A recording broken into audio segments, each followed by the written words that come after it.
ਸਤਿ ਸ਼੍ਰੀ ਅਕਾਲ। ਜਸ ਟੀਵੀ ਦੇ social media platform ਤੇ ਤੁਹਾਡਾ ਸਵਾਗਤ ਹੈ। ਹਰਿਆਣਾ ਦੇ ਵਿੱਚ ਆਮ ਆਦਮੀ ਪਾਰਟੀ ਦੇ ਸੀਨੀਅਰ ਵਾइस ਪ੍ਰੈਜ਼ੀਡੈਂਟ अनुराग टांडा ਦੇ ਵੱਲੋਂ ਪ੍ਰੈਸ ਕਾਨਫਰੰਸ ਕੀਤੀ ਗਈ ਹੈ।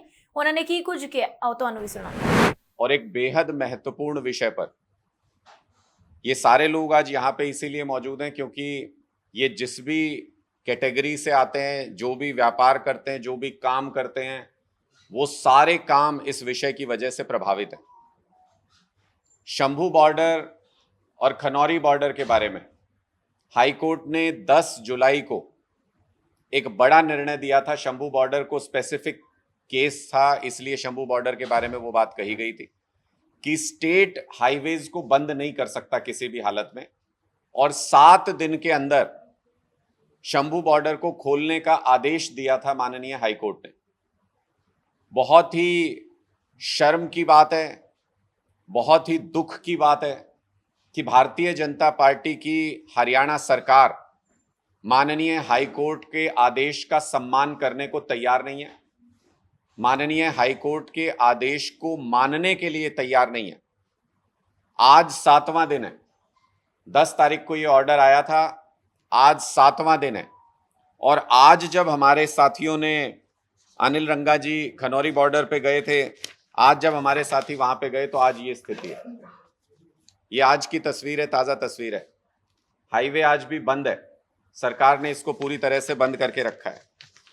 ये पूरा पुलिस बल अभी भी बॉर्डर के ऊपर मौजूद है, जबकि स्पष्ट तौर पे हाई कोर्ट ने ये कहा था कि आपका कोई काम नहीं है हाईवे को बंद करने का, आप सिर्फ ट्रैफिक को रेगुलेट कर सकते हैं। किसानों को अगर दिल्ली जाना है, दिल्ली सरकार से, केंद्र सरकार से मांग है तो उनको जाने दिया जाए।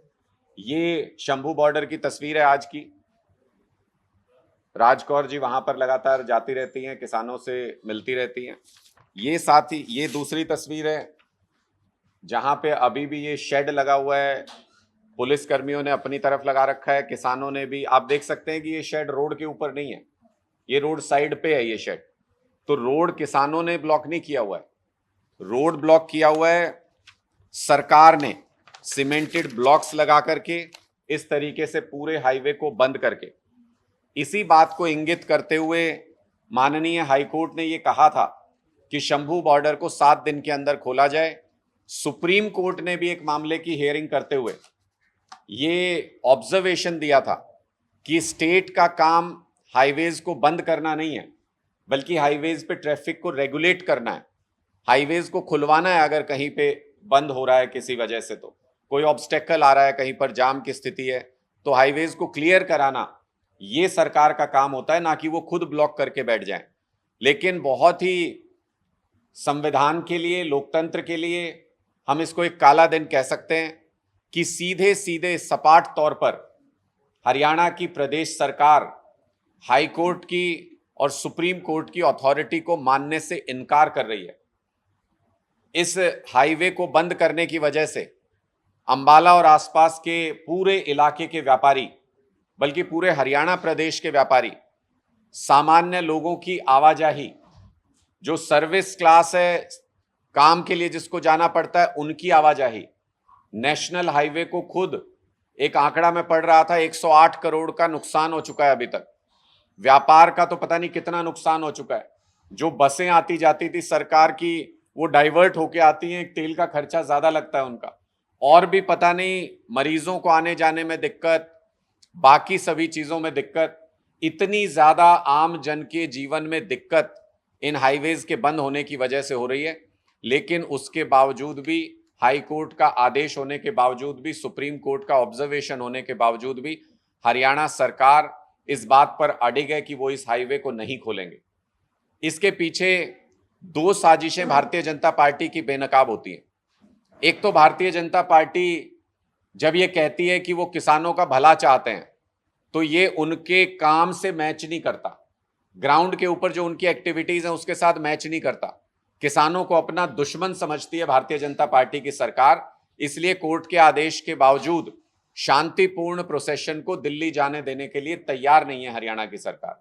और दूसरा, पिछले कुछ दिनों से व्यापारियों को भड़काने का प्रयास भारतीय जनता पार्टी की तरफ से चल रहा है।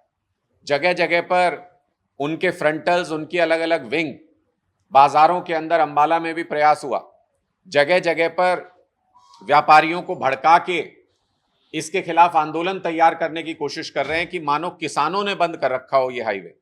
कोर्ट के आदेश से वो बिल्कुल स्पष्ट हो गया था कि ये सरकार ने हाईवे बंद किया हुआ है, और सरकार ने अब आदेश न मान के माननीय हाईकोर्ट का ये भी स्पष्ट कर दिया है कि उनको व्यापारियों की भी कोई चिंता नहीं है।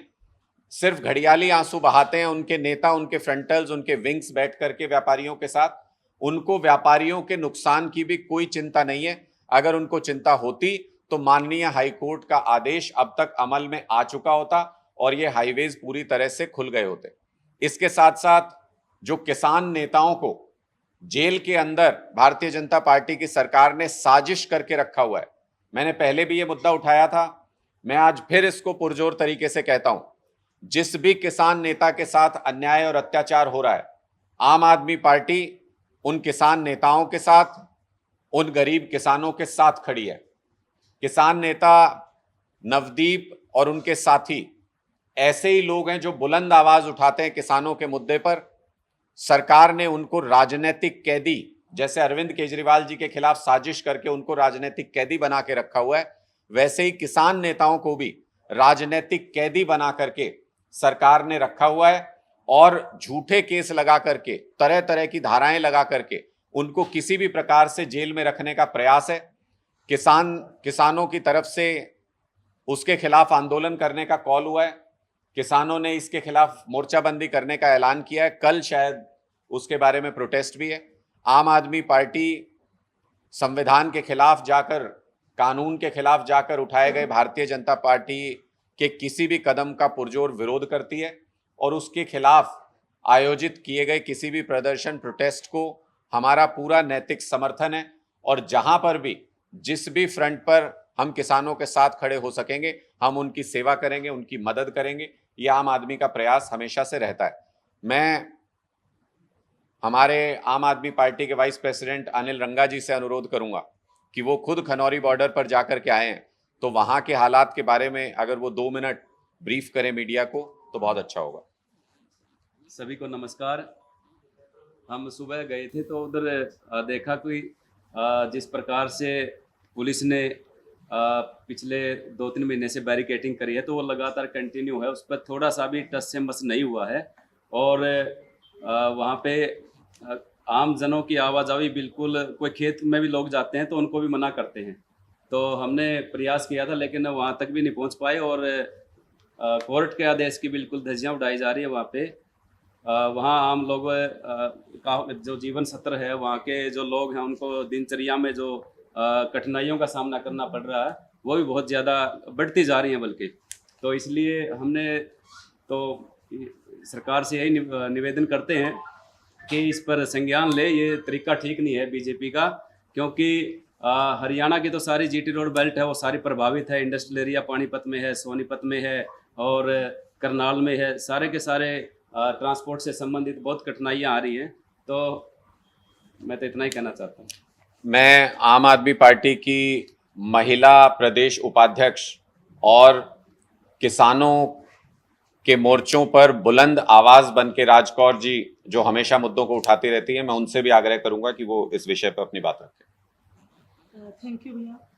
मैं इस विषय पे यही बात कहूंगी कि जो हमारे किसान भाई हैं, जैसे नवदीप सिंह जलवेड़ा को मतलब बीजेपी ने धक्के से अंदर कर रखा है, और बीजेपी ऐसे ही किसानों के साथ खनौरी और शंभू बॉर्डर पे धक्का कर रही है, जो कि मैंने अपनी आंखों से देखा है वहाँ पे कि किसानों ने कोई रास्ता नहीं रोका हुआ। सरकार के कंटेनर, और जब भी कोई उधर जाने की कोशिश करता है तो वहाँ पे गोलीबारी और आंसू गैस के गोले, जो कि बिल्कुल मतलब बंद हैं, वो किसानों के ऊपर चलाए जाते हैं। सरकार ने हाई कोर्ट के कहने पे भी ये रास्ता नहीं खोला, जिससे कि आम जनता और इंडस्ट्री जो हमारी सारी प्रभावित हो रही है। मैं सरकार से यही निवेदन करती हूँ कि जैसे हमारे नौजवान नवदीप सिंह जलवेड़ा है, जिसके लिए कल को प्रोटेस्ट रखा गया, उसको जल्दी से जल्दी रिहाई दे। नहीं तो किसान इस पे, और आम आदमी पार्टी जो है हमारा समर्थन है उनके साथ, और हम बिल्कुल दिल से उसके लिए दुआ भी करते हैं, और बीजेपी को भी ये चीज़ कहते हैं कि ऐसे किसी के साथ धक्का मत करो। वो देश का किसान है, आप भी उसी की रोटी खा के सोते हो, किसानों के साथ धक्का मत करो। आपके कोई प्रश्न है तो आप पूछ सकते हैं। प्रेस कॉन्फ्रेंस दी अभी किसानों की, उसमें उन्होंने ऐलान किया कि सरकार अगर ये रास्ता उनको दे देती है तो दिल्ली वो जाएंगे और उनकी दो प्रायोरिटी है, पहली जनता मंदिर, दूसरी रामलीला मैदान, दो में से किसी एक जगह वो प्रदर्शन करना चाहेंगे। तो अगर वो दिल्ली जाते हैं, आपकी सरकार है वहाँ, आप किस तरीके से फैसिलिटेट करेंगे? देखिए, जब भी किसान दिल्ली पहुंचे या दिल्ली के बॉर्डर पर रहे, आम आदमी पार्टी और अरविंद केजरीवाल जी का स्पष्ट कॉल था कि उनकी जितनी सेवा हो सकती है उतनी सेवा की जाए। आम आदमी पार्टी के एक एक कार्यकर्ता ने ये पुण्य कमाया कि अन्नदाता की सेवा दिल्ली के बॉर्डर पर, यूपी के बॉर्डर पर, जहां भी हम कर सकते थे हमने किया। जो फैसिलिटीज हम दे सकते थे हमने वो भी दी। और अब ये बहुत स्पष्ट है, जब हाई कोर्ट का आदेश आ गया, जब सुप्रीम कोर्ट का ऑब्जर्वेशन आ गया कि अगर कोई पीसफुली प्रोटेस्ट करने के लिए जाना चाहता है तो सरकार को उसकी मदद करनी चाहिए, उसको जगह देनी चाहिए प्रोटेस्ट करने के लिए, अपना प्रोटेस्ट करने के लिए। जब आप कोई जगह ही नहीं दोगे उनको, तो उनके पास सड़क के अलावा कोई जगह नहीं बचती है जहां पर आप बैरिकेड लगा के उनको रोक देते हो। तो उनके पास आगे बढ़ने का कोई चारा नहीं। पीछे किसान हट नहीं सकता क्योंकि उसको इतना दबाव में ला दिया गया है, इतनी बेचारगी की हालत में किसान है कि पीछे हटने का रास्ता उसके पास नहीं है। तो ऐसी स्थिति में ब्लॉकेड बनता है और उसी की वजह से 5-5 महीने तक, जैसे शंभू बॉर्डर और खनौरी बॉर्डर पर हालात बने हुए हैं, वो हालात बनते हैं। हमारे संविधान का आर्टिकल 19(1)D देश के हर नागरिक को ये इजाजत देता है कि वो पूरे देश में आजादी के साथ कहीं भी आ जा सकते हैं, कहीं भी रह सकते हैं, कहीं भी घूम सकते हैं। उस आर्टिकल 19(1)D का वायलेशन केंद्र सरकार और हरियाणा की बीजेपी सरकार लगातार कर रही है।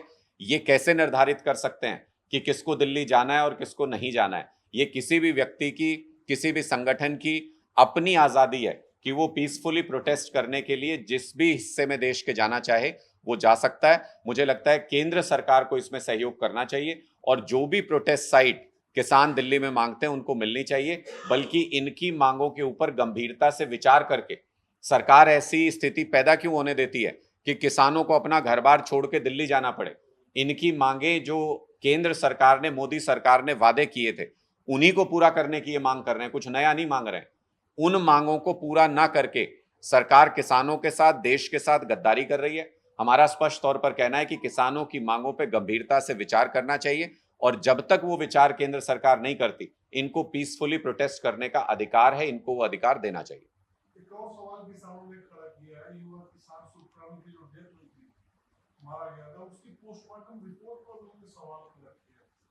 तो क्या उन्होंने कुछ बुलेट्स भी दिखाए वहां पे जो फायर किए गए थे वहां, तो उनका ये कहना था कि मेटल्स मिला था उसके सिर से, तो वो फायर हुआ था उनकी तरफ से। पोस्टमार्टम रिपोर्ट को लेकर उन्होंने सवाल किया है कि सरकार मिलकर कुछ भी बना सकती है, कैसी भी रिपोर्ट बना सकती है। देखिए, पंजाब सरकार से कहेंगे कि वो अपनी तरफ से कोई इसको लेकर पहल करे? देखिए, मुझे लगता है कि पंजाब सरकार के पास अगर कोई इस तरह की रिक्वेस्ट गई होगी तो उसको बहुत गंभीरता से उसके ऊपर विचार किया जाएगा। और हमारा हमेशा से ये मोटिव रहता है कि किसानों को जिस भी तरीके से फैसिलिटेट किया जा सकता है, क्योंकि वो हमारा पेट भरते हैं, पूरे देश का पेट भरते हैं, तो उनके हर विषय को गंभीरता से लिया जाता है। शुभकरण जो एक युवा किसान था और 2 बहनों का भाई था, उसको भी जिस तरीके से भगवंत मान जी की सरकार ने एक सम्मान राशि के तौर पर 1 करोड़ रुपया दिया और उनकी बहन को नौकरी देने की पेशकश की, वो भी सहानुभूतिपूर्ण नजरिया सरकार का है कि अगर इस तरीके के शांतिपूर्ण आंदोलन में, जिसमें किसान अपनी जायज मांगों को लेकर जा रहे हैं, उनकी हत्या कर दी जाए अगर किसी किसान की, तो सरकार को उसके साथ भी खड़ा होना चाहिए। ऐसा एक एग्जाम्पल पेश करने की कोशिश पंजाब सरकार ने की। मैं पूरी गंभीरता के साथ ये कह सकता हूं कि अगर कोई भी इस तरीके की रिक्वेस्ट पंजाब सरकार के पास जाएगी तो उस पर बहुत गंभीरता से भगवंत मान जी की सरकार विचार करेगी। ये अभी तक किसी कोर्ट में जो हाई कोर्ट का ऑर्डर था रास्ता खोलने का, किसी ने स्टे नहीं किया, तो इसमें कोई कंटेम्प्ट की भी कार्रवाई की जा सकती है, हाई कोर्ट में जा सकते हैं या सुप्रीम कोर्ट में भी जाया जा सकता है। देखिए, निश्चित तौर पर मुझे लगता है कि जो भी इस केस के अंदर पार्टी थे, किसानों के संगठन के इस अपील करने पर हाई कोर्ट ने यह आदेश दिया था, वो केस चल रहा था, जो मुझे लगता है जो भी उसमें पार्टी थे वो कंटेम्प्ट तो जरूर फाइल करेंगे। और ये बहुत दुर्भाग्य की बात है, पूरे देश को इस बात को देखना चाहिए कि या तो इसको चैलेंज ही कर दिया होता या इसके ऊपर कोई स्टे होता इस आदेश के ऊपर। माननीय हाईकोर्ट के आदेश पर कोई स्टे अभी तक कहीं पर नहीं है किसी कोर्ट में। सुप्रीम कोर्ट ने सुनवाई की अगली तारीख दे दी है, उन्होंने भी इसको कंसीडर करने से स्टे को मना कर दिया। उसके बावजूद भी माननीय हाई कोर्ट की बात को अगर सरकार नहीं मानती है तो इसका मतलब ये तानाशाही चला रहे हैं देश के अंदर। इसका मतलब ये कानून को मानने को तैयार नहीं, संविधान को मानने को तैयार नहीं, हाई कोर्ट को मानने को तैयार नहीं, सुप्रीम कोर्ट को मानने को तैयार नहीं। ऐसे भी वाकये हुए जब सुप्रीम कोर्ट के आदेश पारित करने के बाद सरकार ने उसको संसद में उसमें बदलाव लाने का प्रयास किया। दिल्ली के फैसला जो सुप्रीम कोर्ट ने दिया, दिल्ली सरकार को पावर्स दी, उसमें भी केंद्र सरकार ने इसी तरीके से तानाशाही दिखाई। ये सारी चीजें देश के लोग देख रहे हैं कि भारतीय जनता पार्टी न कानून का सम्मान करती है, न संविधान का, और न देश की अदालतों का सम्मान करती है।